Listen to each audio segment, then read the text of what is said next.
नमस्कार, times of Swaraj में आप सबों का स्वागत है और मैं हूं संतोष सिंह। और आज हम टाइम्स ऑफ स्वराज में चर्चा कर रहे हैं कि नीतीश फिर उसी धर्म संकट में फंस गए हैं जो 2019 में फंस गए थे। हालांकि उसका जो समाधान या तोड़ नीतीश निकाल रहे हैं वो तोड़ निकालने में कामयाब हो गए तो फिर सारी चीज़ें सेट कर जाएंगी। खबर ये है कि इस बार नीतीश के लिए धर्म संकट फिर उनके दो लाडले के बीच फंसती हुई दिख रहा है। एक तरफ संजय झा है, दूसरी तरफ ललन सिंह है। इन दोनों को मंत्री बनाते हैं तो फिर अति पिछड़ा और कुशवाहा का जो उनका कॉम्बिनेशन है वो टूट जाएगा, जो इस चुनाव में ज़बरदस्त तरीके से नीतीश के साथ खड़ा रहा है। और आज नीतीश उस स्थिति में है तो उसके पीछे वजह अति पिछड़ा, महादलित और बाकी समुदाय के लोग रहे। इसलिए नीतीश के लिए बड़ी धर्म संकट है कि 2 सीटों से काम चलने वाली नहीं है, उन्हें कम से कम 4 सीटें चाहिए। ऐसी स्थिति में अगर संजय झा ललन सिंह के साथ रामनाथ ठाकुर और सुनील को, कुशवाहा को, 4 लोगों को वो मंत्री बनाने की स्थिति में हो सकते हैं। एक अति पिछड़ा, एक कुशवाहा, एक ब्राह्मण, एक भूमियार, ये कॉम्बिनेशन वो बना सकते हैं। और उस कॉम्बिनेशन के लिए हमें लगता है कि बीजेपी को राजी करना थोड़ा मुश्किल है। ये बीजेपी 12 में 4 कैसे दे सकते हैं, ये भी समस्या है। तो ऐसे में खबर ये आ रही है कि उस परिस्थिति में नीतीश बाहर से समर्थन दे सकते हैं। चंद्रबाबू नायडू भी बाहर से समर्थन देंगे, ये खबरें आ रही हैं। सिर्फ दस्तखत कराने से काम चलने वाला नहीं है। 4 मंत्रालय चाहिए, वो भी हैवी वेट।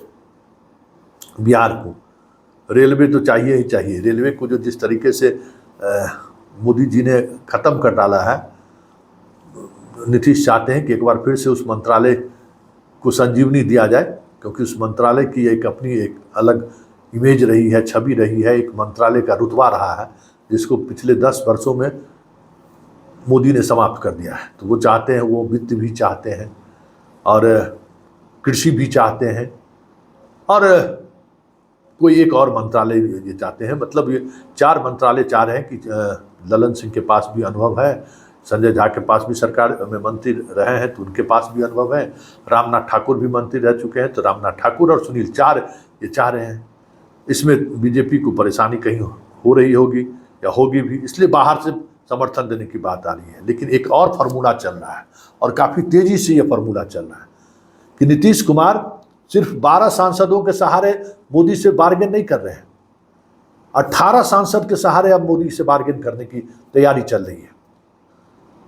और वो तैयारी ये है कि चिराग पासवान के 5 और एक मांझी 6 और 12 ये 18 सांसदों के साथ अगर उन्हें 4 मंत्रालय 5 मंत्रालय मिलता है तो चिराग वहाँ एकोमोडेट हो जाएंगे और चिराग के बदले में बिहार में उनके लोगों को 1 मंत्री बिहार में दिया जाएगा। जीतन राम मांझी का बात उठता है तो जीतन राम मांझी का समधन को बिहार में मंत्री बनाया जा सकता है। वो सांसद बन ही गए हैं, उनको राज्यपाल बनाने में ताकत लगाया जाएगा, नीतीश कुमार ताकत लगाएंगे। तो ये भी एक खबर आ रही है कि ये अगर सिर्फ 12 नहीं 18 सांसदों के साथ नीतीश कुमार मंत्रिमंडल में जगह चाहते हैं। और इसके लिए चिराग और जीतन राम मांझी हाँ भी भर दिए हैं, क्योंकि चिराग के साथ भी 2 ऐसे सांसद हैं जो नीतीश के करीबी हैं, लाडले हैं। वो कभी भी नहीं चाहेंगे कि नीतीश का साथ छूटे, और नीतीश का साथ छूटने का दुष्परिणाम चिराग भुगत भी चुके हैं। इस बार भी वो मोदी के लहर में नहीं, नीतीश की वजह से चुनाव जीते हैं, जो उनके सारे प्रत्याशी इस बात को समझ गए हैं। इसलिए चिराग भी इस बार मोदी का नहीं, नीतीश का हनुमान बनने की तैयारी में है। और जीतन राम मांझी का तो सवाल ही नहीं है। जीतन राम मांझी ने तो देख लिया है कि अब वो बार्गेन कैपेसिटी उनके पास नहीं है। नीतीश जिस तरीके से कम बैक किए हैं, ऐसे में नीतीश के साथ ही रहने, नीतीश के साथ हामी में हामी भरना ही उनके लिए श्रेयस्कर है। इसलिए अब हर पल नई चीज़ें सामने आ रही हैं। अगर 18 सांसदों के साथ उन्हें 5 मंत्रालय मिलता है तो फिर वो आगे बात करेंगे, नहीं तो फिर बाहर से समर्थन की बात चलनी शुरू हो गई है।